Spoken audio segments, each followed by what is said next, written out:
Rasti që u raportua rrëmbimi një të mitura në orët e para të mëngjesit të 21 majit në fushë Kosovë, pas hetimeve të thelluara ka rezultuar të jetë skenimi i rastit. Fillimisht rreth orës 00:45 ishte raportuar se një vajzë e mitur është futur me forcë në një vetur nga personat e panjohur dhe më pas ishte liruar rreth një orë më vonë.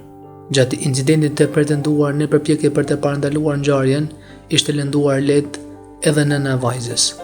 Pas kësaj njësitë hetimore të stacionit policor të fushë Kosovës në bashkëpunim të ngushtë me prokurorinë e shtetit ndërmorën veprimet e menjëhershme hetimore, duke përdorur të gjitha mjetet profesionale dhe teknike për ndryshimin e rastit. Si rezultat i analizave të hollësishme, veprimet e të koordinuara dhe verifikimeve të shumta, policia ka konfirmuar se nuk ka pasur asnjë rrëmbim, por bëhet fjalë për një kallëzim të pavërtetë.